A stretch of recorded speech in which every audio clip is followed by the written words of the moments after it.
I'm curious to see how many are jumping in. We'll say it's like, there's like a countdown clock or a clock, not a clock, but a number, you know? Yeah, yeah. Ooh, who's going in? Ooh, And then I Hey guess everyone, welcome to our event today. Please welcome our moderator, Jennifer Mangan. Hey, thank you, everybody. So yes, we're Business of Creating with the wonderful Writers Guild Foundation. Today, we are here to learn about producing, marketing, and distributing faith-based projects. Let me see. Normally, we do a little bit of networking for everybody in the beginning. Oh my God, Emily, already my favorite. She says she loves this, and we've only just started. Yay! I love it. So everybody, Michael, do we want to do our introduction of us first? So we are. Actually, if I'll do I'll pull up the slide first and kind of do the preamble of certain talking points, and we'll kind of get that out of the way and then go from there. How's that? So I'm going to share the screen. Well, actually, before, I don't even think we even need to share the screen at the, well, we could do it a little bit. Let's just do this right now. Sharing the screen, so everyone should be able to see stuff first. And I think, Jen, we talked about, it's the business of it. I think, first of all, we're glad you're all able to join. The one thing to know, there's a few things we wanted to kind of start off with is they always tell you when you go to a cocktail party, never talk about religion and politics. Here we talk about religion, right? But this is about the business of creating content, right? And this is not about the panel, like the faith of the individual panelists. This is about the content. The term, also, just so everyone's aware, the term faith-based is often, particularly in North America, associated with Christian content. For the panel, will be more specifically. So when we use faith-based, we'll say Christian-based or Muslim-based or Jewish-based, right? Jewish faith. The other thing too is probably people are wondering, like, why these religions? Well, these tend to be the biggest ones in the world, in the US particularly, since we're focusing here. We could have chosen from many, many others, many wonderful ones, but we had to make a choice in the number just for this panel. It's not about, let's say, pushing one religion or another. It's about how to write, produce, market, and distribute content to a wider audience. On a side note, here's the thing is even though we're trying to find one image to represent the different religions as hard as you can see here, if you Google prayer or faith, you get thousands of images, and I'm not even sure that I chose even one that can be representative, right? So we're all learning, and these panels are put together to make us better at content creators. People will use terms and words differently in this big, wide world of ours. And if there are certain terms and words are not used properly, let's let each other constructively know. And the proper way they should be used or referenced. So, but at the end of the day, have fun with this, ask questions, right? Going on to the next one, what we'd like to do is we partnered very closely with the Writers Guild. We'd like to throw it over to Annie to talk a little bit about our wonderful, wonderful sponsor and co-sponsor. Hey everybody, I'm Enid Portuguez, the Director of Communications and Events at the Writers Guild Foundation. We're very excited to partner with Business of Creating for today's panel. If you're new to the foundation, we're an LA-based nonprofit organization dedicated to the craft of writing for the screen. We offer services to the screenwriting community, such as a script library and archives, virtual events with film and TV writers, and community outreach programs. For more information on what we do, please visit our website at wgfoundation.org or follow us on social media. I'll throw those handles and links in the chat. Thanks so much and hope to see you at more events. Great, thanks, Enid. So just a little bit about us. We were co-founded by Jennifer, as you know, and me. We won't go through into this. You probably read all about us, but if you want to follow us at businessofcreating.org or anything on Instagram and Facebook and so on. But it's really, here it is to make our content, help with content creators and make our industry stronger. So also just to be aware is if you want to see, this is going to be our 22nd panel, and we've done them across various projects. I mean, everything from unit photography to financing to producing to film festivals, creating rippomatics and sizzles, you name it. It's all here to help the content industry, the creative industry. And if you guys have any suggestions of ones in the future, please let us know. And the other thing to note too is if you look at the bottom of your screen, there's going to be two places. As Jen already mentioned, some people are already chatting. There's also a separate button for Q&A.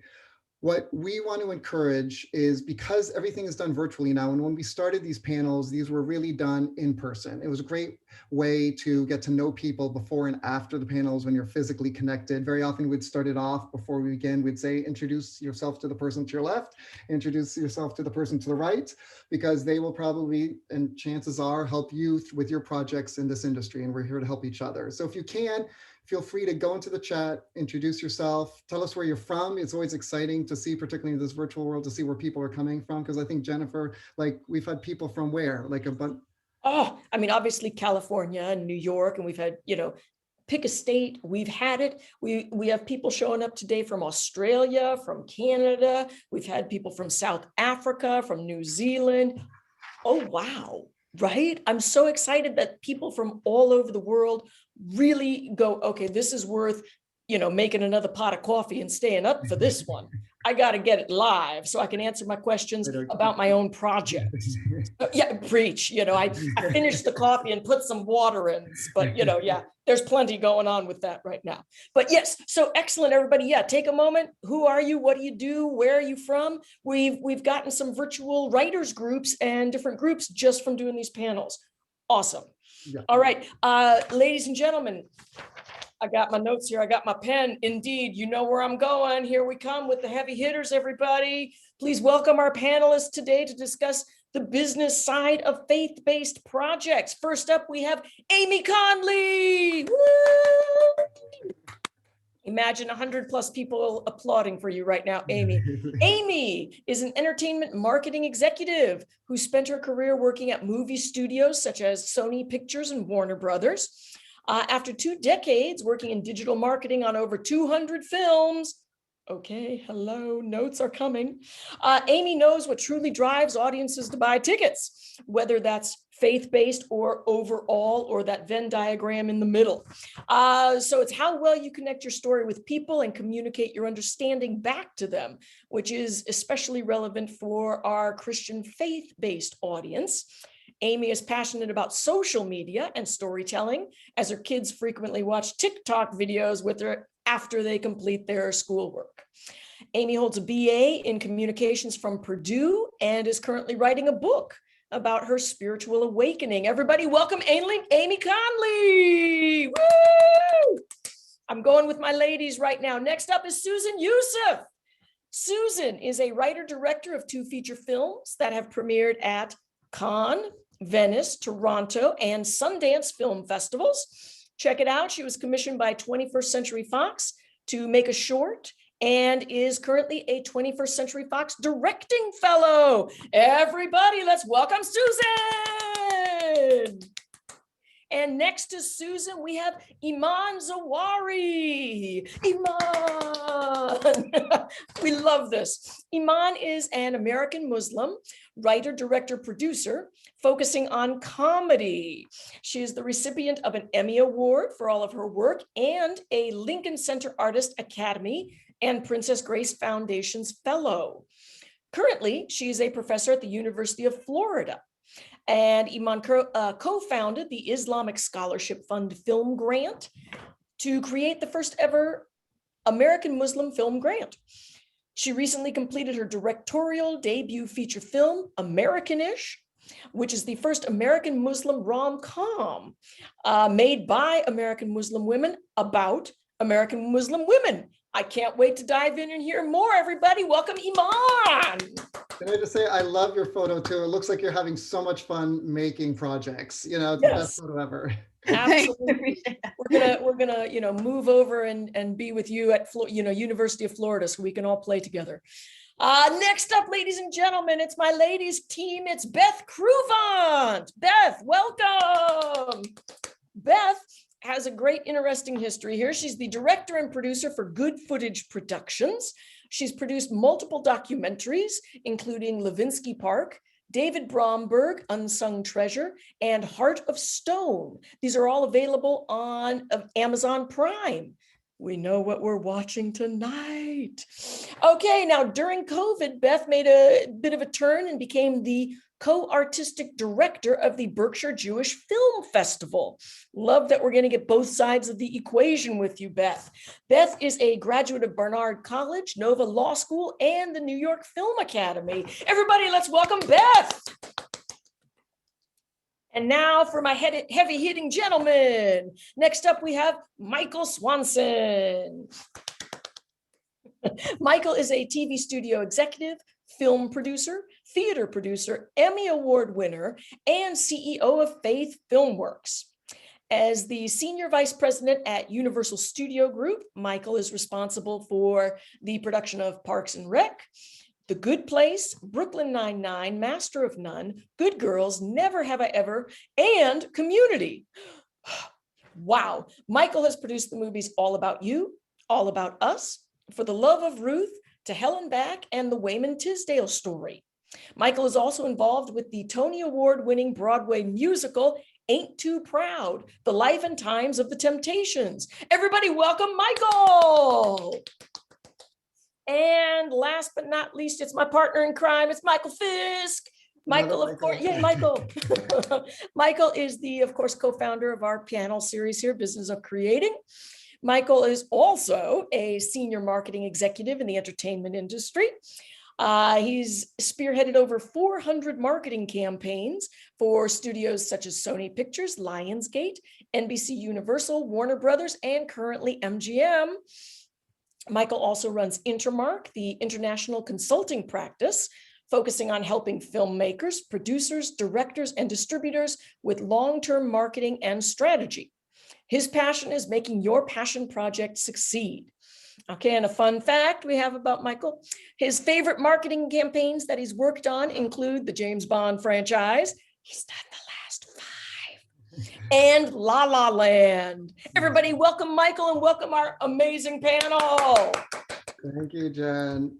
No, and can I just say, and Jen, I totally apologize because usually in the beginning I'd talk about you more, and to everyone there listening in. And Jennifer has been phenomenal. I mean, as the co-founder of this, but she is such a talented producer and writer across so many different genres, from sci-fi to comedy. So she sees the broad spectrum of everything. And I have such a true pleasure and so much fun always doing these things with you. So thank you so much to Jen. Thank you. I'm always like, I want to hear about everybody else. Yeah. All right, everybody, let's do this. Pick up your pen, get your keyboard ready, warm up your fingers. Let's take some notes. Perfect. So, ladies and gentlemen, okay, here we go. I love that we have these wonderful slides to keep us going. So the populations within the US and faith-based core and wider audiences. Yeah. All right. Yeah, so the reason we will do these really quickly, we just kind of put in perspective of where very often when you hear about faith-based, that's why we always say faith-based typically tends to be Christian-based. When you look at the US and North America, and again, this is North America, we're not talking about worldwide, right? This is North America audiences. You definitely see, and this research is from the 2019 Pew Research. And this is just to give you an idea of a business perspective, right? And they break down the Christian faiths here, which have a dozen or so categories and subcategories, not shown here.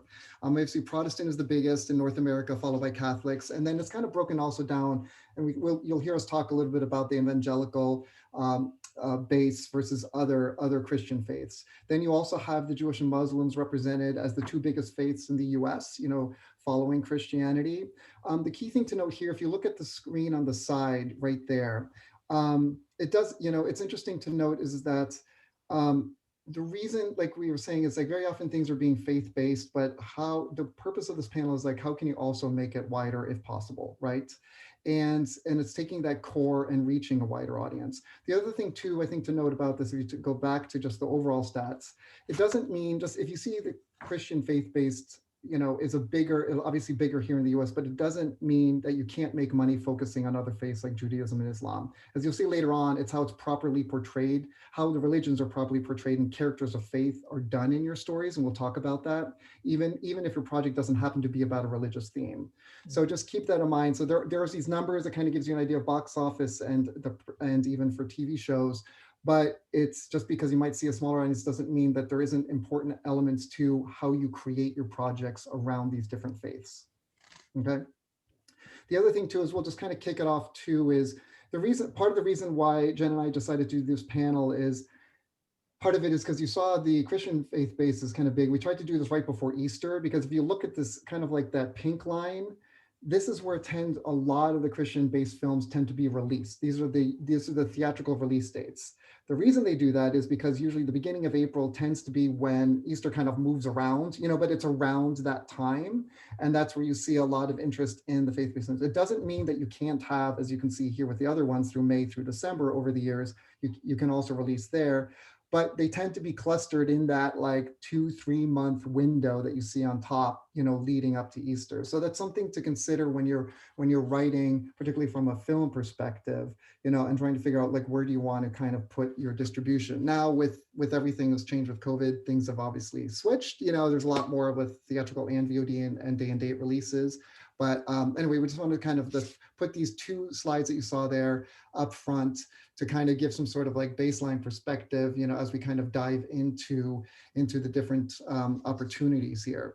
We wanted to kind of go into this slide a bit too, is to show kind of the opportunities when writing about Muslim characters. And I think, Jen, we want to kind of open it up here to the team here a little bit more. And I don't know if Susan and Iman in particular, I know we've kind of talked a little bit in the past and then through email, if you guys have any thoughts and discussion points, you wanted to kind of talk about here.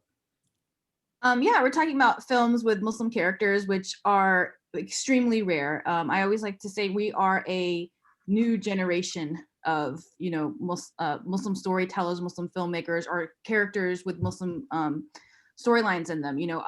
I myself, I'm one of the first hijabi female filmmakers, and it's 2021, right? And I graduated film school in the late 2000s. And so this push, kind of seeing more characters with Muslims in it, has been, really fantastic as we're trying to mold our story and to humanize, right?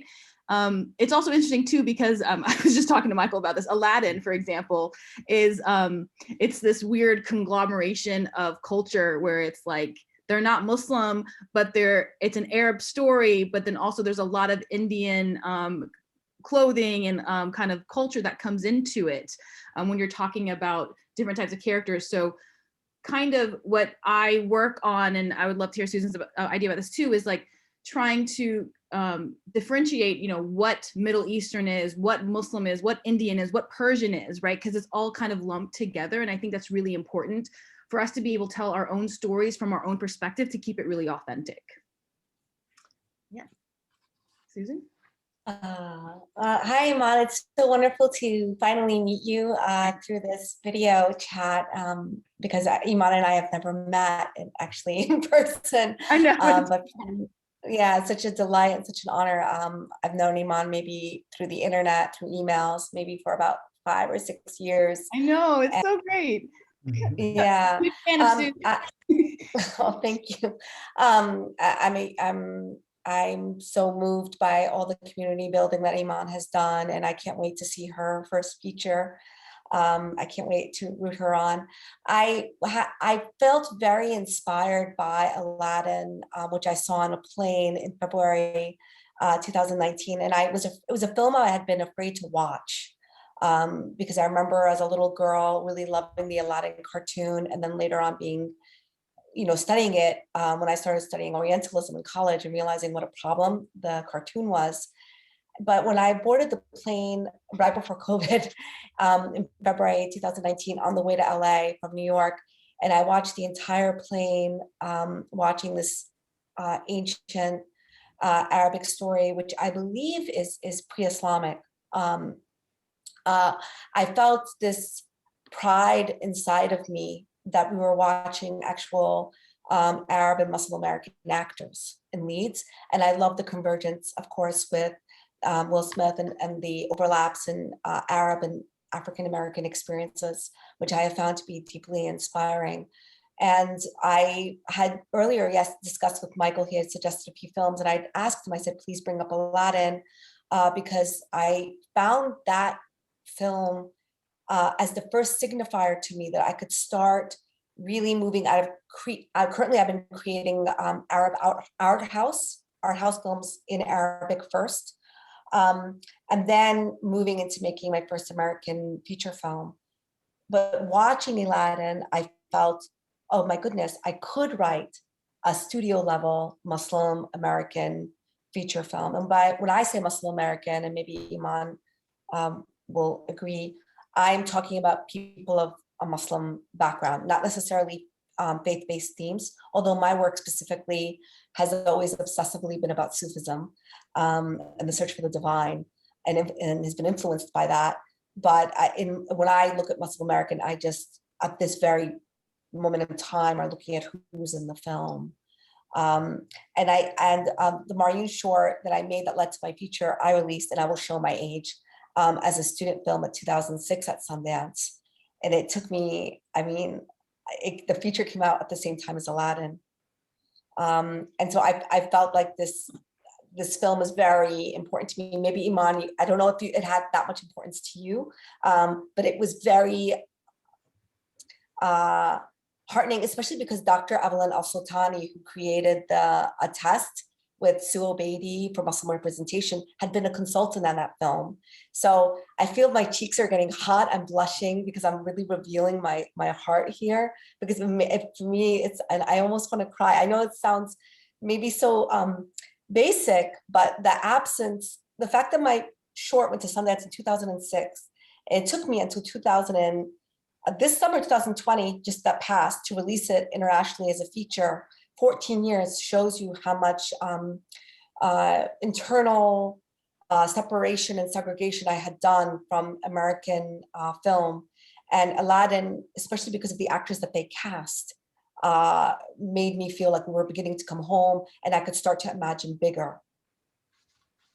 Susan, I just want to validate. That's so awesome. I'm so glad. It's interesting because when I saw that Aladdin was put on there, I was questioning. I didn't know it came from you, because that's such a real and authentic story, in the sense that we're trying to see something of ourselves in studios and princesses that look like that, look like us, or that are from our culture. I will say, though, just a small correction: there aren't Muslim actors in Aladdin. They're actually, Mena Massoud is a Coptic Christian, and so is the lead actress. So I thought the Jafar, but not the character who plays Jafar is Dutch Moroccan. I know him from his first work. Yes. He's a supporting lead. He's a supporting lead. I know he's not the main lead. No, that's cool. I'm sorry, you know better than me. I didn't know that one of them was even Christian. You see, that's how. Yeah, but I knew one of them, the Jafar character, I know he's not a main lead, but he's a supporting lead. You're right. Yeah. I had no idea they were both Christian. They're both Christian. I had no idea. No, and I think you guys bring up really good points, because it's like, I think for those who are writing and producing, and filmmakers, this conversation in itself is so critical to have, because you're like, okay, how do you portray properly? Like, is it, and for everyone to actually know, like for you, Susan, to be so impacted by it, to understand even Mon, like, it kind of shows like, okay, people are paying attention, right? And it behooves us as content creators to delve into those type of issues. And also, I think I was glad, Susan, that you kind of put it there, because I think we had another one, an animation that didn't do well, but it kind of shows Aladdin was such an important one. It's like, look, a lot like Halal might be smaller, right? And the others might be might be smaller, but there's other ones there are big studio ones, right? So those are critical. Before we, because I know just for time, was before we jump off to the next one, I know, do we want to talk a little bit about, like, I forget who was talking to, not issues, but concerns with the Big Sick, and just on how that was done, right? Because it was a festival, award darling, right, for a bit, yeah. Yeah, so that was me, Michael. And it goes back to like Aladdin as well. I know so many Muslims that kind of fight that stereotype and had to fight like the stereotype of being Aladdin, or called this or called that. And so it's like, being a Muslim, it was hard to fight that later on. And with the Big Sick, which I cannot take away, because that was Kamal Nanji-Story, who I love. He's an amazing actor, activist, comedian. It just felt a little bit heartbreaking, because it perpetuated a stereotype a bit, that in order for him to be quote unquote American, he had to fit into a certain mold. And he said a line in the film that broke my heart so much. And I was like so disappointed because Judd Apatow was like one of my favorite filmmakers in a comedy.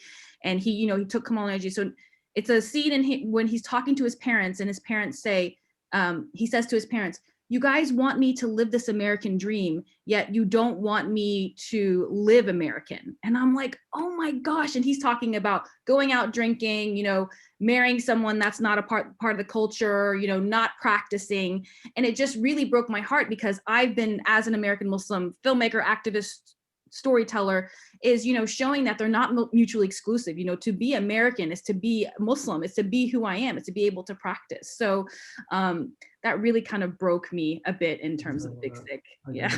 Yeah.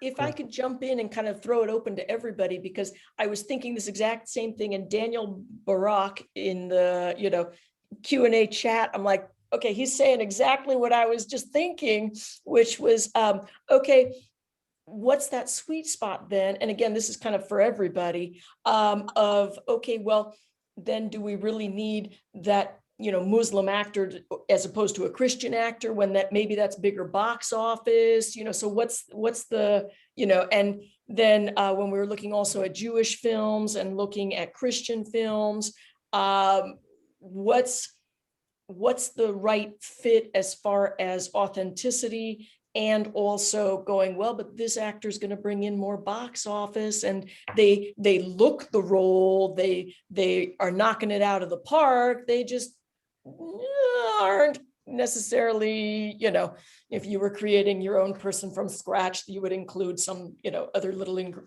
extra salt or something in there, and the spices. So how are we thinking about that? What's the sweet spot between marketability versus staying 1000% true to the faith of it? I think that you begin by bringing like directors like me and Iman to direct the work. And I think that that's already the vision behind the lens. And I feel that when we come forward as directors, we cast as authentically as we can, because we're the directors. And it is true, like when we were casting my feature, we just didn't have attachable A-list Arab American, Muslim American talent. We had one actor, Dominic Raines, who had just won an award at Tribeca, but I mean, he's very accomplished, but his accolades mirror mine, you know, which is great. We're doing great, but we're not, you know. So it was difficult. There was no pool to pull from, unless I was jumping all the way up to Salma Hayek, wasn't Muslim American either. So so the idea is that you grow the directors and that we begin to grow the talent. And yeah, that's the studio giving space that we can put lesser known talent. And I think someone like Ava DuVernay in A Wrinkle in Time, she casted authentically, and it was a lesser known actress. But then that begins to create space. So I know for me, I think when you begin to make more space for the creator, that's when things begin to change. And I also think as creators, we have to identify, and this includes me, my own fault, that we are now eligible and permitted to go to another level. For example, my first feature, Habibi, was at Venice and TIFF. It had a theatrical release. It was distributed by Entertainment One, and the US sales agent was Paradigm Talent Agency. The sales agent at Paradigm called me and he said, try to submit it for Oscars as a Palestinian film. And it was the only film out of Palestine. And I never tried. I never tried to have it be an Oscar contender. And I think that was the beginning for me of entering the market with a film as a feature filmmaker. And just like I took so long to expand my Sundance short into a feature, it took me until my second feature to try to make it an Oscar contender, to force myself forward. So I feel that it's twofold. One, that creators have to become willing and less biased against themselves, and this is a true issue, and also feel their own privilege to unify with each other and to open the doors for each other. And yeah, and that's why it's so important for, you know, that what I really love is that you had me and Iman on the same panel. it wasn't just one of us. And then I ask Iman for her ideas. I'm sure she has many. How can we resist? How can we resist? Yeah, but I do also want to check in with, Amy, Michael, and Beth, because they're coming at it from the other side of it with more of the marketing and the business side and the, let's make sure that we have profit so we can do the next one too. So may I jump in and ask, Amy, would you like to jump in and share on that? And then, Michael and Beth, and obviously still it's a discussion, but I want to make sure we catch both sides of the equation on this. I think from a marketing point of view, it's always interesting because what I have found interesting, especially in the Christian space, which is where I've worked primarily, some of the actors are not necessarily active Christian believers, if you will, or practice their faith. And yet they're in a very spiritual film. And maybe they grew up in I'm making this up, a Baptist background, a Protestant background, but maybe they have now strayed from the church. And they're very open about it. But yet we need to market this film exactly to that audience. So what I've always advised is be honest. Like, don't pretend you're something you're not. And if you are speaking at a church, you can say, I used to be of your Christian faith and I've had questions and I'm going through my own process, and let them speak authentically to who they are, because that is so much more, that's stronger than having an actor who is preaching something that maybe they do not feel. And especially with, I think, any religion, no one wants to feel like they are supporting something where someone got cast and they might not be going through something. For example, when I worked with on Miracles from Heaven, Jennifer Garner happened to be going through a very publicly strong divorce with Ben Affleck, and there was a lot of, he was having an affair and there was a bunch of stuff happening. And she actually had people on the set pray for her and pray for her marriage and pray for her, the resolution of it, and for her kids. And it was a really beautiful way that she handled it as just a person. And it doesn't matter what your faith is. And I think those are the things that, she would talk about when it was appropriate, but that wasn't what the marketing campaign was about. It wasn't about her marriage. It was about who she was, and she could tell it to the right audience in which she felt comfortable. So I think it's about finding that comfort level with every actor and where they're at. And if I could, excellent, thank you, Amy, excellent point. Michael, if I could check in with you about that, because you're coming at it, you're straddling both sides of that equation, both as the producer and as the studio, studio side of things. Do you find that to also be the case for you as for how you're casting and how you're kind of fitting that in between, into the beautiful part of the Venn diagram where it all works together? When I approach casting with the director, and most times that director is my wife, Christine Swanson, we work together. We approach casting understanding that, one, the story is the star, and number two, that it's so important to cast the best person for the role. And so we don't do stunt casting, for example, because casting, I would say, is maybe 75 or 80% of the storytelling. And so you have to capture that audience's attention, and he or she has to go on this journey throughout this movie with this actor. And so if you have the wrong person in that role, the wrong actor in the role, it's just not going to ring true for the audience. It's not going to be authentic. And I think you'll lose the audience as a result. And so, every movie I've done, you may not always have the most popular actor, but if that script is well written and if he or she is a phenomenal talent, then you buy into it and you root for him or her, and you appreciate their struggle and all the things that they're going through, and when they're redeemed at the end. And so overall, the way we operate is to get the best person. Now, there are most of the movies I do have predominantly Black cast. And so, and I would also say, our niche market is probably first and foremost Black women, many of whom are Christian, churchgoers anyway.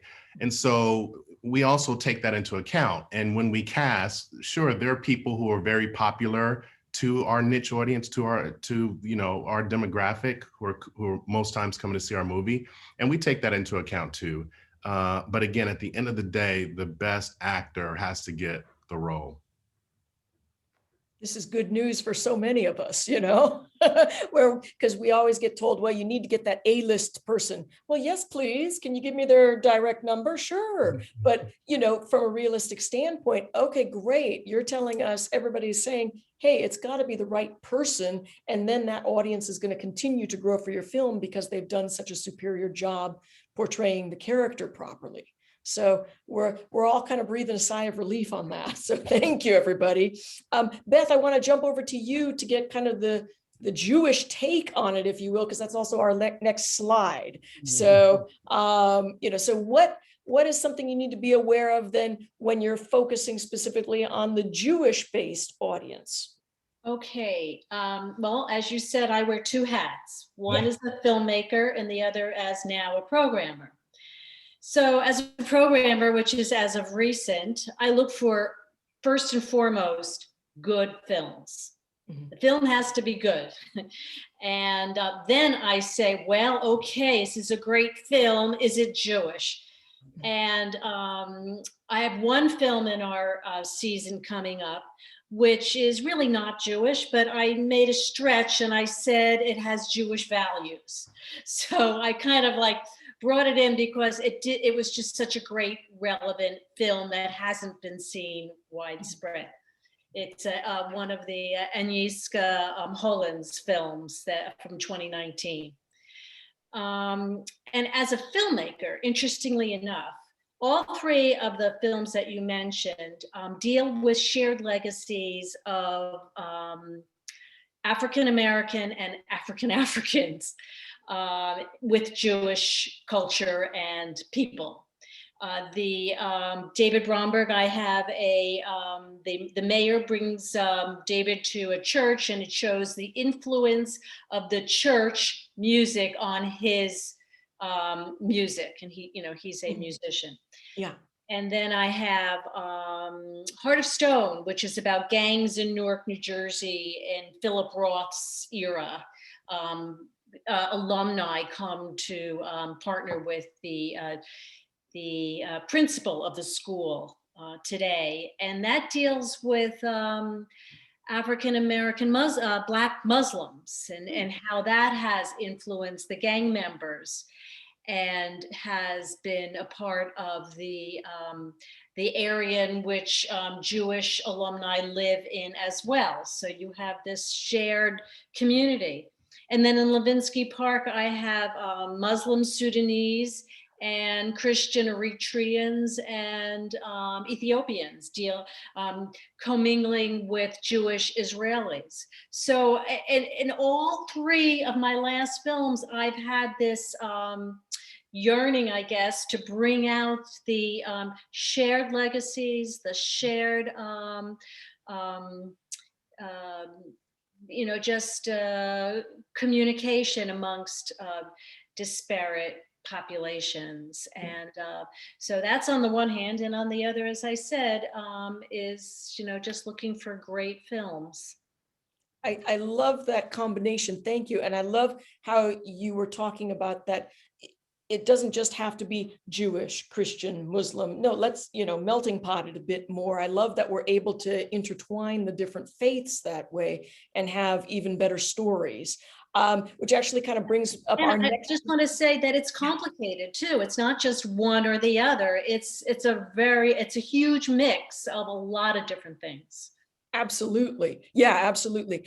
Michael, we're jumping to the next one because what that was, Beth brought up exactly, it's like we planned it. Our next point being talking about if the movie is faith-based versus just if the character happens to be Jewish, happens to be Muslim, happens to be Christian, happens to be polytheistic, whatever, So it's what are the similarities and differences with the focus of the film? How does that play through? Well, I'm looking at the films that you brought up, and interestingly enough, the Oliver Sacks we showed, because I actually love Oliver Sacks, and I think he's an incredible person. And there's a little bit of a Jewish aspect to it, but other than that, it's really Oliver Sacks.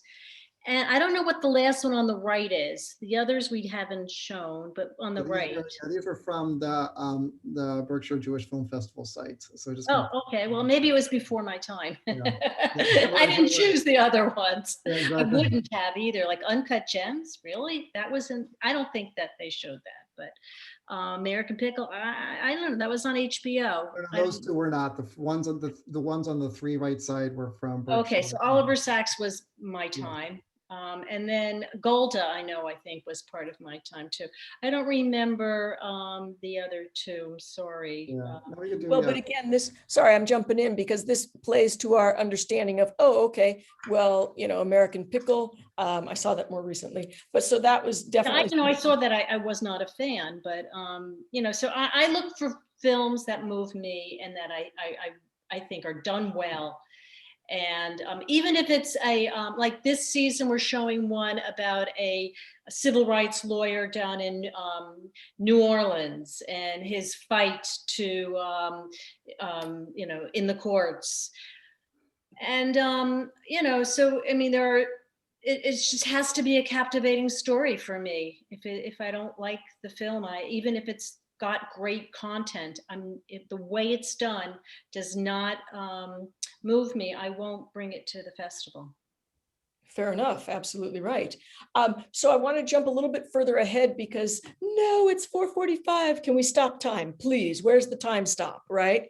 But so we were looking, Michael, if we can jump ahead to the one with Transplant and Marvelous Mrs. Maisel, where we're talking about similarities and differences between films and TV shows that focus on the faith of the characters, or the faith versus characters who happen to be Jewish, Muslim, polytheistic, Christian, pick one.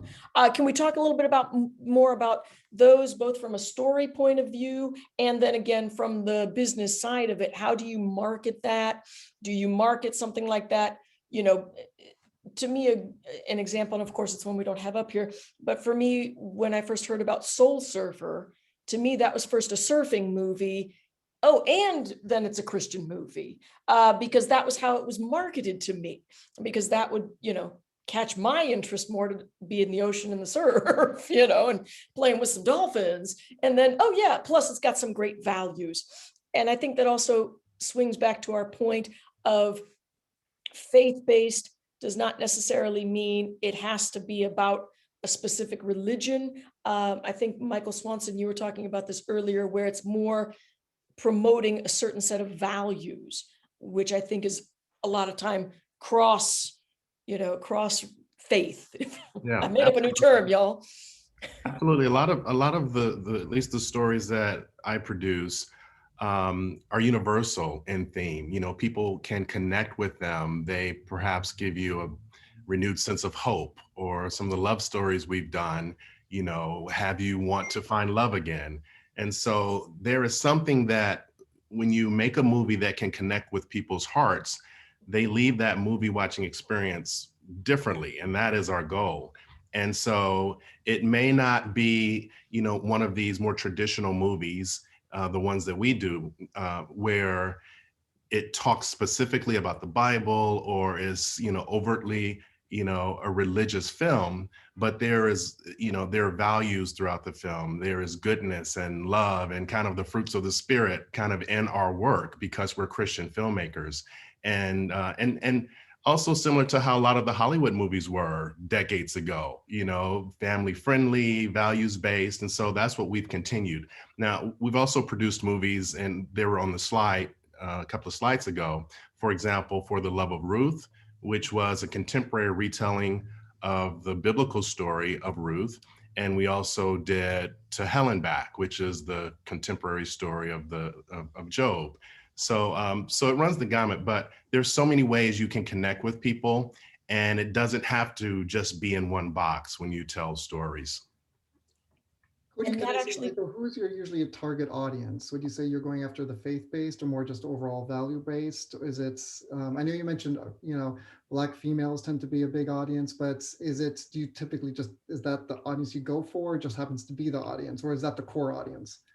Well, that's the core audience, but I would say we're filmmakers first, trained filmmakers. And so we make movies for everyone, But most times they're Black characters, Black actors in our films, but you can swap them out with Chinese actors, with Jewish actors, because again, I go back to the story being the star. And if people can relate to the story and connect and want to go on this journey with these characters, then I think that's a win-win. But if I were to put my business hat on, of course, we can market our projects to the faith-based audience, to Black audiences, to movie lovers in general, and hopefully they can come and find something from our work. And if I could ask a follow-up question on that.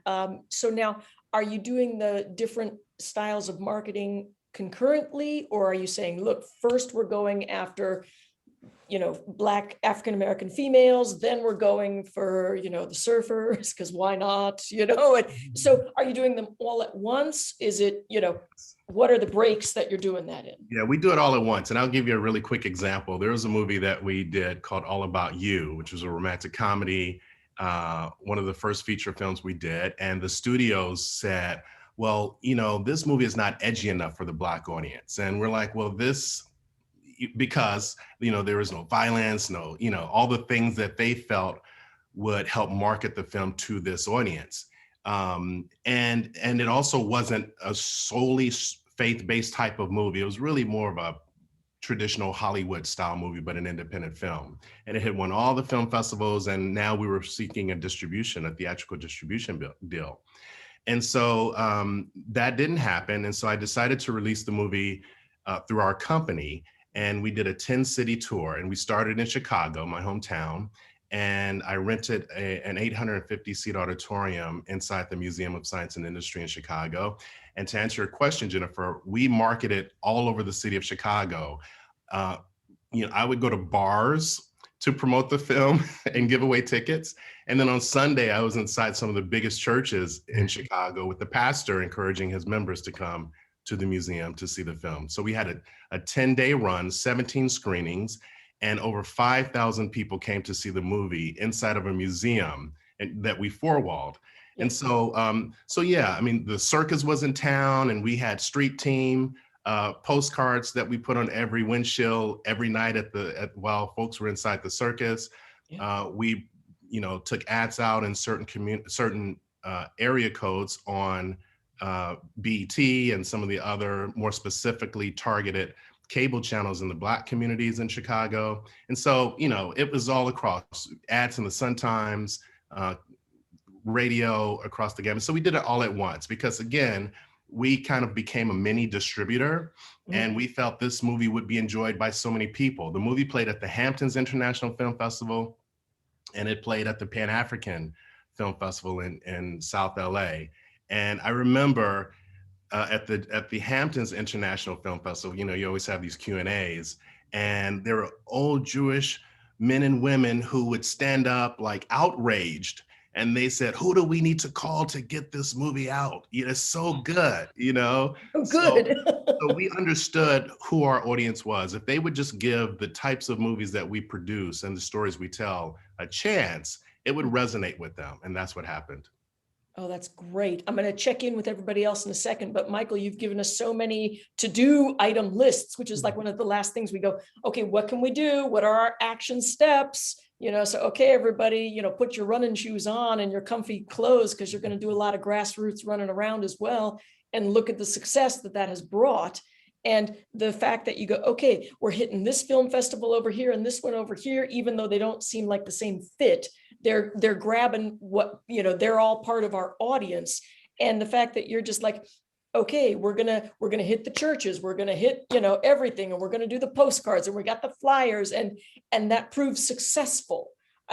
Fantastic, because that's, again, one of those things, well, what can I do, while I'm at home? Okay, I can create that flyer and I can get that started, and how can we, how can we empower ourselves? So I'm so glad this is recorded, because people are going to just be like, rewind, play again, rewind, play again. Wait, I got to do this, Fantastic. And so kind of checking in with my Christian, Jewish, and, Muslim panelists as well. Boy, it's so much fun to just sit and listen to everybody. I wish we could do it for like 6 hours.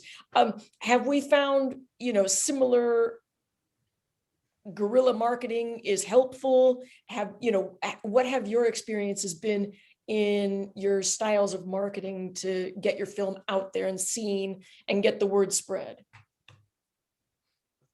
Well, I was just going to say, I think to Michael's point, I've gone the other way with sometimes on the marketing standpoint, I remember a film that you guys are going to go, huh? Paul Blart Mall Cop. Anybody remember this one? Yes. Yeah. Non-controversial, like, a guy that's a security, lonely guy that is protecting them all from bad guys, right?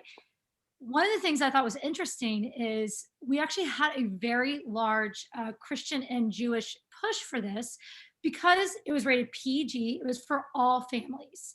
And it was a big family community. Doesn't matter your religion, but it was just a fun family film. And it doesn't matter, again, like what your background is. What do I feel safe and not going to have weird conversations with my kids about is sometimes a really great marketing tactic. And it can get very broad. And what I thought was great is Adam and Kevin James came together and would screen it to their different church groups and communities respectively. And it was very opening and welcome that you can bring families in. So just a different tactic from a film that is not wasn't made for that target audience, but it was something that was broad enough that could bring people in. Oh, I love it. Yeah, coming from the opposite perspective of that. Fantastic. I love that both options could work. And they sold lots of Segways. Yeah. If they weren't a corporate sponsor, they should have been. They're getting a call. You guys, we have a bunch. I'm trying my best to look through the Q&A at the same time. So just, we're doing our best. Everybody who's putting in questions, love that we have them. So let me see. So Susan and Iman, are you finding it similar for when you're, doing your marketing of your projects? And then jumping ahead slightly, apologies, Michael, I'm playing around on our slides, but in addition to how your marketing plan is going, I would love to know more about, okay, how are you pitching your projects, before, during, after, and, does that change depending on, you're talking to the producing partner, you're talking to potential distribution, you're talking to a studio, you're talking to the agent, as far as, hey, this is a rom-com. Oh no, it's American Muslim female rom-com, etc. Big topics, but let me learn. Yeah, this has actually been a big challenge for me right now as we're trying to find the home for our film. And I always say this a lot, since I am like more an independent filmmaker, is my challenge has not being like, all the hyphens that I am, Muslim, Egyptian, female. It's been that I make comedies in an independent realm, to kind of pull it up. It's like they usually want to see Muslims as being, Muslim women as particular, as being oppressed or victimized or whatnot. And so it's been incredibly challenging. And as we've been packaging Americanish, my feature, which is a comedy, it's been like, okay, do we call it a rom-com? Does that work? And we tried it with, sales agents and festivals. And do we call it a comedy? How do we do our poster? And actually, the Big Sick poster was the motivation for our poster, which, I really loved and I thought was really great because it's a family-driven film. Our film is, and I thought they did a really great job with that. So another thing is because we don't have, and I keep saying this over and over, we're such a new generation of trying to find our place, is we don't have anybody that we can mentor from in that sense. So we're trying to find our own footing. And that's really what I've been trying to do and trying to kind of find that home. And I don't know, this is a little bit off topic, but I really wanted to ask Michael, huge fan of all your work. I wanted to ask, you were a producer on Master of None, correct? Yeah. I'm the studio executive for Master of None. Yeah, so Master of None, so we're still trying to get the Muslim, storyline. And even though Aziz Ansari doesn't identify himself as Muslim, his parents are. And so that was kind of like the first Muslim story, besides actually Rami is the first Muslim story. So I really wanted to know the marketing perspective for Master of None. I mean, that'd be really great to have an eye-opening because that was kind of in a Muslim story realm, but it was also just a guy, in New York. What Aziz Ansari and Alan Yang do with Master of None is have every episode kind of feel different, like a standalone, even independent film, almost an independent short film.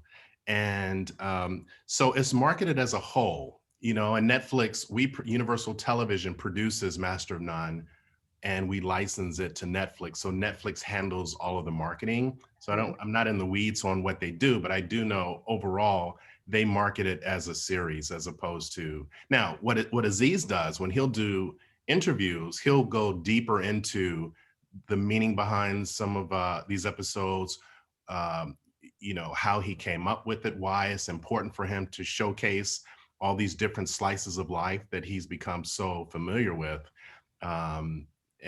So that's what makes that show so special, because there's so much variety, there's so much kind of richness in the stories that he tells as a filmmaker. I say filmmaker, although it's a television show, because I feel like Master of None is such, you know, it's film. It feels like, you know, a film series. Agreed. Thank you. Mm-hmm. Michael Swanson, I'm going to cry right now because it's 4:59. Do you still have to leave at 5? I do. I'm going to hang out a few more minutes. Yes. Okay, good. Let me see. I'm pulling back up my questions here. So we've talked a bit about how to pitch it as a mainstream and a faith-based. So I feel like we're okay with that. Let me see. Michael, do we want to look at the humanize, not sanitize really quickly, or do we have some other quick producing questions? Yeah, I think it's interesting to talk a little bit about this, because here, let me just share a screen. Mainly because, oops, I'll go back up. Because there's always this really interesting, you know, topic of, and I'll never forget, it was more of like this discussion I was hearing filmmakers talk about, like, and they were getting slammed for portraying their group. Like, I think it was at the time, I forget the film critic was supporting it, but it was I think it was like the Chinese in America that were being portrayed, and it wasn't put into a positive light, but it was a Chinese filmmaker doing the story, and the Chinese community wasn't really happy with it because it wasn't portraying it in a positive light, but they were saying this is part of the story.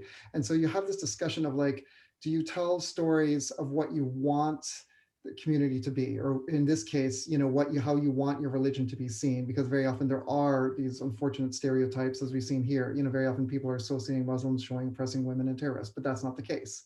You know, or Christians are Bible thumping and fire and brimstone, you know, and Jewish, is it all about the Holocaust? No, or the overbearing Jewish mother, right?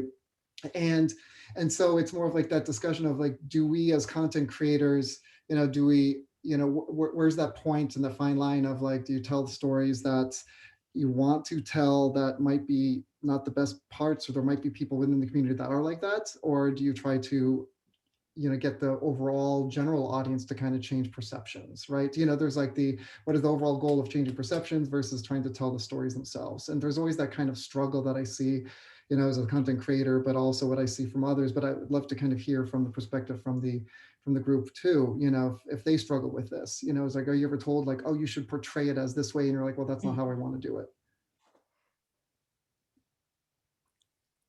I definitely can speak to this, especially as a Muslim storyteller. Because again, we're new for the 5th time. Muslims want only to show that, hey, we're such cool people. We are this, we're not bad, we're not this. And I'm like, yo, that's not gonna be the way it works. Like, no one is going to connect with a character if they're not struggling, if they're not going through ups and downs, if they're not having trials and tribulations, right? We have to show the good and the bad in the character for us to relate to it. And it's okay to show that a character that's Muslim struggles with, you know, alcohol or whatever, which is not usually a part of our religion, or, you know, the issues that are happening. So in my community, I know it personally that there is a quote unquote backlash that happens if you portray something that they'll be like, oh, well, that's not what a Muslim character does, you know, or that's not what Muslims do, but that's what you were having to show. And so that has been quite a challenge for a lot of Muslim filmmakers, especially like when I'm running this grant and we talk about Muslim filmmakers and stories, is, you know, they want to just show this kind of what I guess would portray it as faith-based. It's like, you know, what someone does when they fast, what someone does when they pray, and this is how it is, which feels like a documentary, like, instead of, you know, a true narrative where we're connecting and being strong storytellers. So that's been a kind of a bit of the challenge in my arena, I feel. Got it.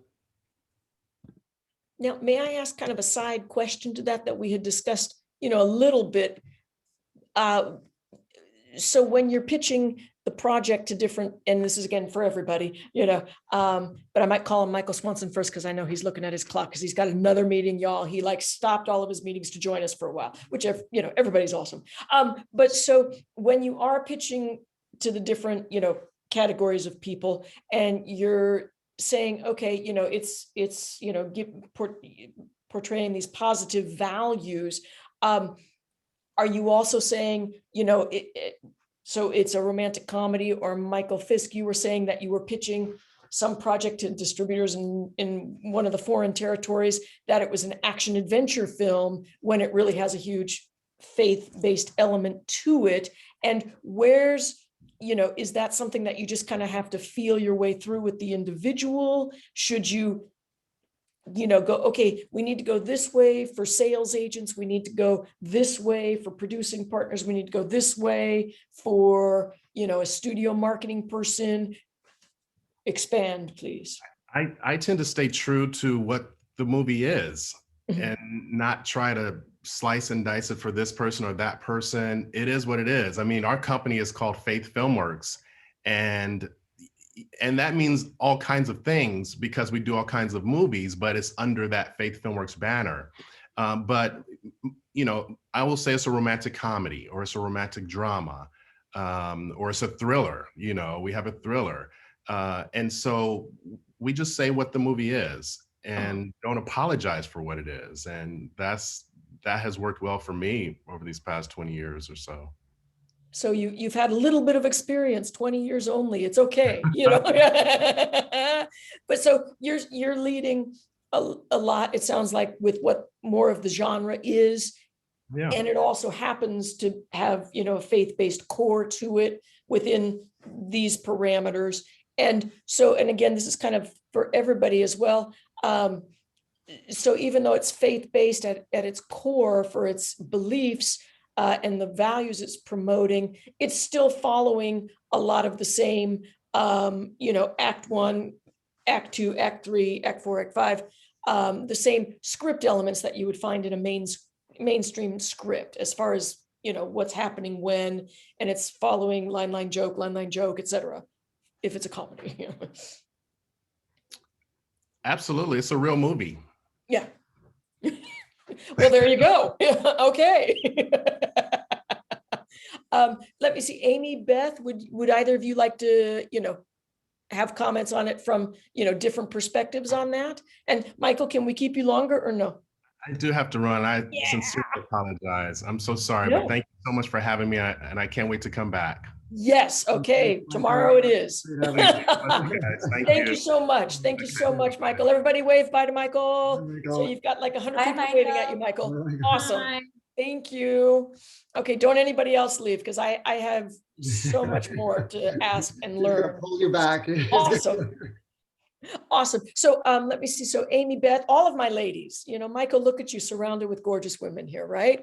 Doing awesome work. So are we all kind of in agreement as far as, you're pitching perhaps as, okay, it's the romantic comedy, it's the romantic drama. And it also happens to be about Muslims, about Christians or faith-based values, about Jewish individuals.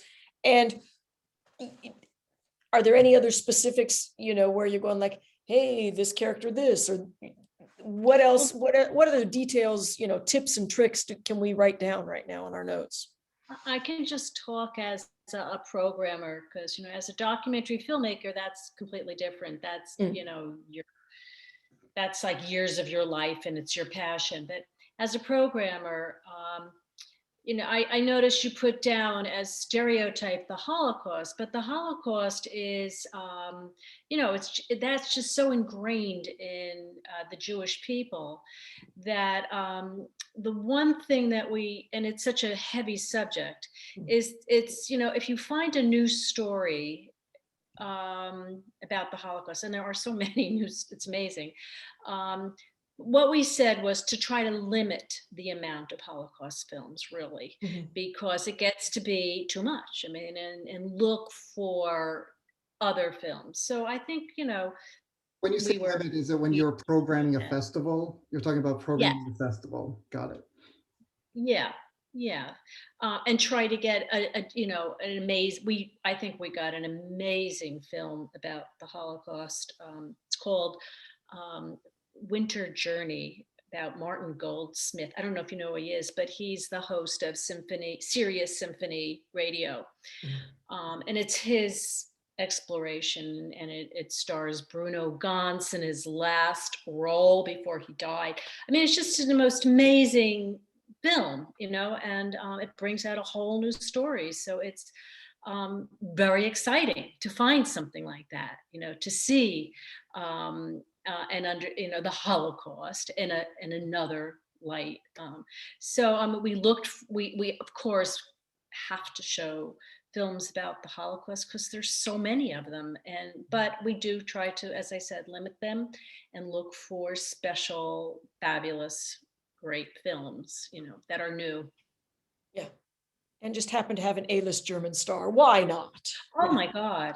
It's just incredible. I mean, it's just a masterful movie. I was shocked to see it. I just want to say I really appreciated Jojo Rabbit. I mean, that was another different way the Holocaust was portrayed. I mean, so amazing. Yes, just wanted to put that up. Exactly. That was a shocker. It was like, what? You're kidding. And, to see it and realize, it was amazing. Yeah. Iman, great point, because, you're not thinking, oh, this is a Holocaust story. You're thinking, okay, this is a weird angle, I'm going to have to go in with my funky glasses on or something, because you're going like, how is this? Okay, it's a comedy. I have to check. Okay, what? So perfect example. It wasn't marketed specifically as a Holocaust film. It was marketed as a child's story, and it had some comedy in it, at least watching the trailers and everything and how it was marketed to me. So that's the awesome, perfect example of how do you reach that wider audience. Yeah. It was the point of view. It was the POV in that story, for sure. Right, because I remember being like a little bit offended. I'm like, okay, like I'm tired of people trying to humanize Hitler. Like, this is terrible. But the way that, Taika Waititi did it, I was just like really amazed, because like you were saying, Beth, it was the point of view of the child, and it was so moving. It's probably on my top 10. That was a really strong film. Yeah. Well, it's like The Tin Drum. I don't know if you've seen that. That was, a child's point of view. It's amazing, amazing film. Yeah. Okay, watch out. You're going to get a whole bunch of entries from a child's point of view now. Yeah, exactly. Yeah. And they're multi-faith somehow, we're going to make them believe in all the, the ancient Greeks, because why not? We haven't seen that for a while. So forgive me. I know we do. I could just talk for forever, everybody. Michael, you had a couple of specific, talk about marketing campaigns you wanted to talk about. Near the end, because we have limited time now. Just talk to Amy's slide, mainly from a marketing perspective, but these marketing ideas are really it kind of should give you an idea of like how these are more towards the Christian faith-based films, but it could be towards others too. And it's kind of the thinking that needs to be done when you're actually talking to a studio, or you're trying to pitch it to be sold. Like, these are those ideas. And so, Amy, I'm going to pull it up here. And if you don't mind talking a little bit about some of the great experience that you have, particularly with Heavens for Real, and just kind of like touch for a couple of minutes, just kind of touch upon some of them. And it just kind of spurs ideas that others can possibly think about. Well, I was also going to say, I was just going to add, before I go into the slide real quick, I also wanted to bring up just a totally different genre that we're not talking about here, which is horror films. They tend to usually be steeped in some sort of religious doctrine, from a Jewish faith, from the Curse of La Llorona is a good example. Absolutely. There are a ton of them. And they usually, one of the reasons that they're really great stories is because, they're controversial about some aspect, some book, something's gotten unlocked and needs to go back in. It's kind of usually the thing that happened. But again, it's just another genre where the story has to be scary and compelling. It doesn't matter what your faith is. Again, I just wanted to put another storytelling genre where faith is an important piece, and it can be told from a lot of different perspectives. But for Heaven is for Real, this definitely was this is definitely a Christian story. It was based on a true story. If you're not familiar with it, a little boy named Colton died on a hospital and was pronounced dead. And then he came back, he went to heaven. And anyway, it was a really beautiful book. It was based on a true story. So that was one of our key marketing tactics, is to use this true story to compel the movie.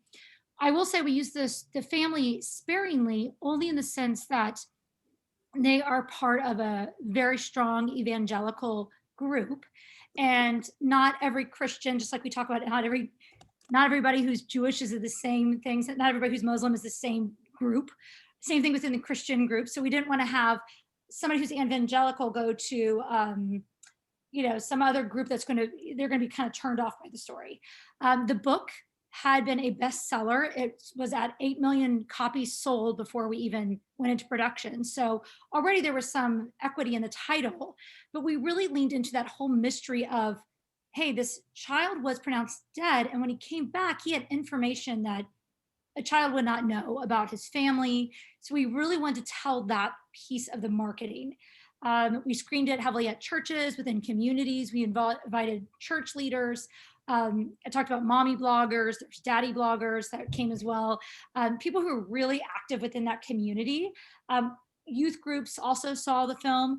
There was part of the story that's really emotional was the mom had a miscarriage and was talking about the baby that wasn't born, and that's who Colton met in heaven. And so we want to really talk about that in a sensitive way with moms. And again, this is something you would never tell a child. So how would he know this? Is kind of the interesting point. But it's not part of a central marketing campaign. You don't want to have a story just about that. So it's something that you contextually can talk about within groups or at events, but not something that would be a mainstream selling point. We really started within what we call the Bible Belt, which is the southern part of the United States.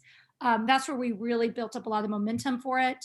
Rascal Flatts, which is a big country band, did a cover song for the film.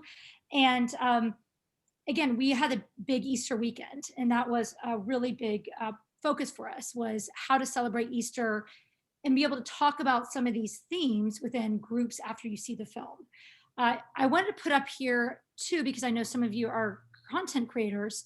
On the right-hand side, the top is the one sheet, the poster for the theatrical marketing, which shows just kind of like a door open, and heaven is always shown like with a light shining through.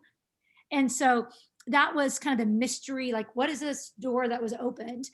But when it came to the home theatrical release, you can see the poster below, which is there, it's a much more brighter, the mystery is kind of gone, if you will. So I want to show the different ways that it's the same film, but it has very different look and feel.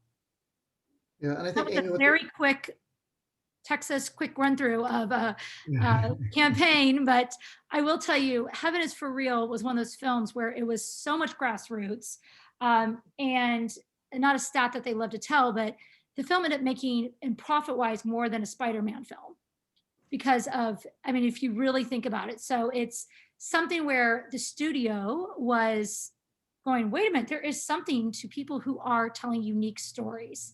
And I think when we look at directors, and I think, Susan, you brought up a good point, that when you have a director who is passionate and is looking at, and I think the whole entertainment industry right now is really looking for people who are telling diverse stories, people who are bringing a different point of view than what we've seen over and over again.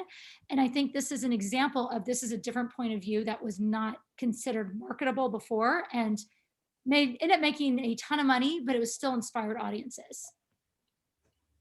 Yeah, and I think it's like you hammered it home really well, is that the films, particularly with a Christian faith base, they make them for a few, like 10 million, but then for production, but then they actually do really well, and they're very profitable when they're done well. And I think the other thing to note too, for those who are on the call, is that, as you can see, like if you're able to leverage and target in, if it's book-based, target book readers. If you have a country music star, it's really important to, use music as the angle. Like anything that's in that, you try to tease out every single parts and different parts. Every movie's different, but tease out those type of groups that you might be able to go after. And then Jen, I know for time-wise, I'm just going to go into the next one quick. And then I know it's kind of just a little bit here. I've worked on The Shack, and just the one thing to note too is that you know, there, Amy is so funny, you said the ray of light, because it is, it's almost cliche, but there has to be some sort of ray of light, right? You know, but it's not necessarily. But music, with particularly country, if you can get a music star attached, you know, Tim McGraw was the one with the Shack, with this one with Sam Worthington and Octavia Spencer. But, you know, you leave in there, but definitely targeting the community church outreach, mommy bloggers, same thing. So you see a lot of the similarities here. The one thing to note too is it's very important to also hire faith-based consultants, because you know, we talk about, like, if you're going to be targeting church communities, you better be, you know, you better be true, like in the sense that they can sniff it out when you're not sincere. They can sniff it out when you're, as Amy said, it's not authentic. You know, as we always say, the authenticity, I think even Susan Iman, you're talking about the authenticity about it. They can smell it a mile away, you know, and you can have consultants who can kind of help with the minefield. And if you just have to Google search, you know, anywhere, you'll find a ton of them. But then also, if you're going to target media, that kind of changes there too. So anyway, so those two kind of give you kind of ideas, particularly on a Christian faith base, of like how that marketing distribution angles can be, and to make it profitable. Michael, if I can jump in really quickly, I know both you and Amy are going like, okay, yeah, it has to have a ray of light. I know it's a little cliche-y, but but I mean, I think that's key to understand when people are doing their own promotion and they're trying to figure it out. Oh, okay, what are some things that are always present? And I loved also on those examples, in addition to having that, you know, ray of light coming, because that's symbolic. You know, you don't see God waving at you or something there in the clouds, but people, oh, okay, must be something to do with faith. I see a ray of light coming down. So there's a lot of symbolism involved in marketing, period, not just, you know, for faith-based films. So I was just, I found that to be very key information when, you know, trying to put my own materials together, that, okay, look at what all these other successful ones have done. And they've got more hints of it. You know, I mean, you didn't see Octavia Spencer waving at you and Tim McGraw with his guitar or something, but you know what I mean? So, but it was, you know, there was a lot of implication in those specific materials. So there we go, everybody, you know, start Googling your comp shows and your comp films and everything. And, oh, okay, notice these elements that helped make them successful and show the tone of the show, and, you know, what people should be expecting from it just by using some of those common symbols. I will say to that point, Jennifer, someone I've worked on so many Christian films from different, you know, again, I was saying horror films. Yeah. And I will say that what's interesting is the cross is something that's very controversial to show. And depending on the film that you're marketing, if it is a faith film, or if it is a comedy or something inspirational, usually you do not show a cross. If it's a horror film, you almost always show a cross. And I don't know why, it's just kind of cross, right? They do it. Yeah. It's yes. And so like, there's these weird things that I've just kind of, this is not written in any textbook. Yeah. Same thing with, I will say to Beth's point, almost always with like something that's a Holocaust, some kind of, they almost always show the Star David, you know, like a necklace or something to, you know, kind of say this is who they identify as, or the, you know, the yellow band, like they want to make sure you understand what the stakes are. And, you know, I've been in quite a few movies or meetings where the Nazis we're always like, they're the ultimate bad guy. All you have to say is Nazis and everybody's like, oh, I know who's, you know, we're not cheering for them. And it's an interesting, you can set it up very quickly and move on to what the story is, because everybody's familiar with who the bad guy is. Yeah. And I do say that I think what's interesting now is, and I love having Iman and Susan on here, is people don't want to see the typical, you know, Middle Eastern bad guy anymore with a bomb or any, like, audiences do not want that. And you see that from testing, and people are like, the stakes aren't high enough. They feel like it's cheesy, it's been done. And actually, I think that's a good thing. That means that people are evolving in their tastes, and they're saying, I have friends that what are you doing? You know, like, it's not the 90s anymore. Like, move on. It's, and I actually, think it's great. Yeah, absolutely. That, you know, I wanted to ask because, you know, I'm more familiar with Christian and Jewish faiths as opposed to, you know, Muslim and, you know, kind of that more part of the world, pardon me. But, you know, so we know cross, we know Star of David, you know, we know Headscarf, you know what I mean? I love that book, Masjid, please, can I laugh harder? No.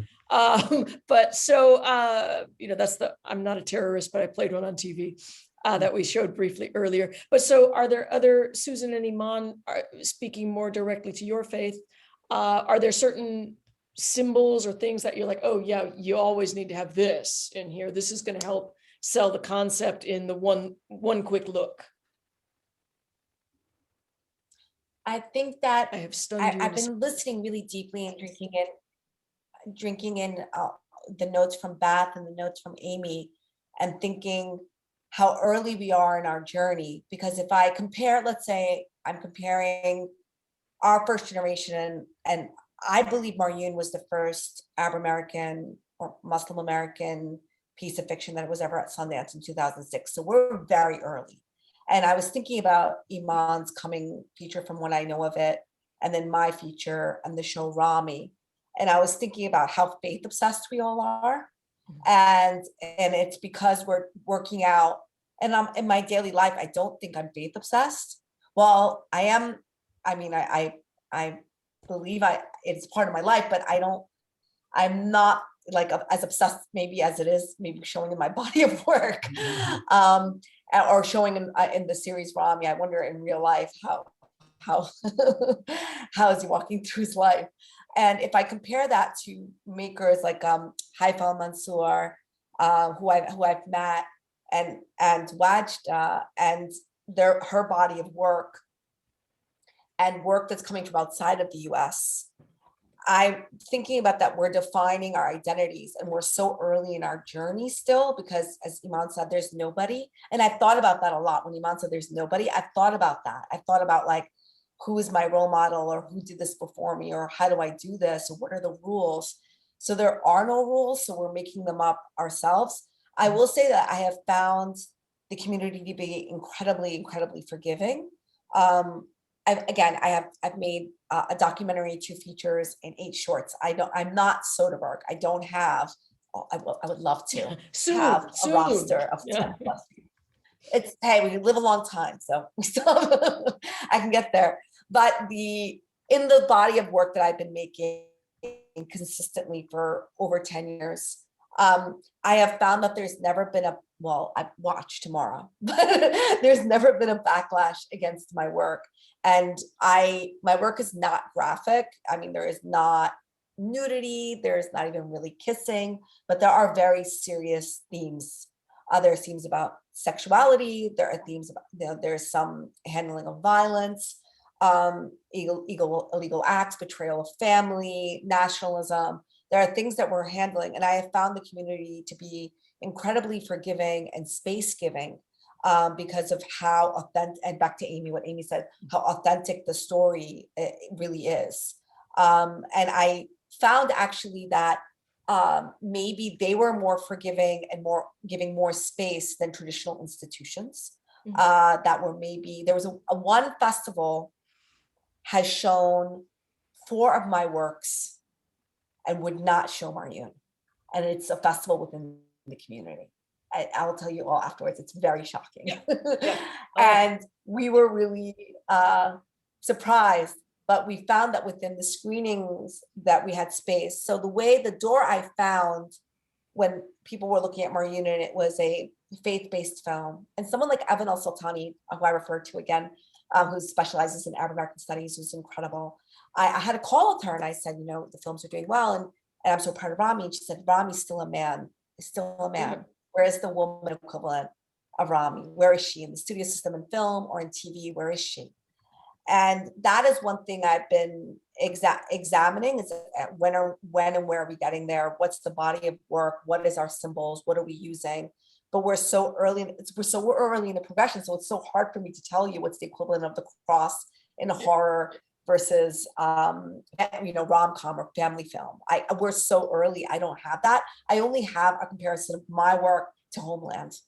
Like, how do I handle prayer to Homeland? Like in my film, my feature, there is no prayer scene, because after watching Homeland, I didn't want to put a prayer scene in my film. Yeah. I just thought that's all we're showing is people praying. It's okay. I don't. We can have faith observance in a different way. So I just think that's because we're so early, we're still just creating those symbols now, and hopefully so. There's one thing I wanted to say that was really important. Yeah. that And I I'm want so to sorry, we're share. at 2-minute warning, 2-minute warning, we're gonna get shut off. I want to So I'm share, like, I didn't bring it up earlier, was that the one space that my films have done very, very well and that has not been brought up yet is university and high school spaces. Mm. And it is very profitable. There's a lot of it. It's nationwide, and it comes very easily. And that's how the films become a part of the canon. And that's where I've found a lot of freedom. I love it. See, and that's another action item that we can, remind people to do. Ladies and gentlemen, it's driving me absolutely nuts because we're at 5:29 and I've been told, hey, 5:30, we're shutting you down. No! All right, y'all, we are giving away 4 copies of Final Draft, the latest download. So please, please, please go look in the chat. I just put in the link a moment ago. It's the same link. One's the longer link, one's the shortened form of the link because sometimes one doesn't work. So let's put both in. While you are clicking on that link, yes, look at these wonderful resources that we have. The one thing to note just here is there's quite a few resources, and I think it's important to note this one is more dedicated because, as you're saying, Susan, it's so nascent, right? Particularly getting Muslim characters in film and TV, which was really heartening. I was able to talk with Alex Kronemer at MOST, which is the Muslims on Screen and Television. If you're looking for counsel with, they'll be able to help out there. Muslim Public Affairs Council is really important. I know Iman and Susan, you recommended, and I forget who said, but the Institute for Social Policy and Understanding is actually a really good resource. As well as the Islamic Scholarship Fund, less of a resource, but more as like someone to be able to help, help filmmakers, right? So those are really what is really heartening is that there are these wonderful resources out there. I saw a lot of questions, particularly with faith-based consultants. I mean, in the Christian faith-based one, I mean, literally there are dozens. I mean, the studios use a bunch. It's, it's hard to say which ones are the best. I mean, literally all you have to do is literally Google that word, that phrase, top faith-based film TV consulting agency, and you're going to see a bunch. And many of those that looking at them, I've known and worked with, so just go there and you'll find them there too. So, and I don't know, Beth, if there's certain consultants or resources that of, let us know too, particularly for the Jewish faith. Actually, we get together. All the Jewish film festivals in the United States do have a get together every so often and meet and discuss. So, oh, that's great. I love it. So yeah, it's all interrelated, everybody. People talk with each other. All right, ladies and gentlemen, a huge, huge, huge thank you to Amy, Beth, Susan, Iman, Michael, the Writers Guild, Michael Swanson, Michael Swanson, yes. Michael squared here. Ladies and gentlemen, thank you so, so much for your time and your insight. I can't wait to do part 2 of this panel because I feel like we've barely scratched the surface.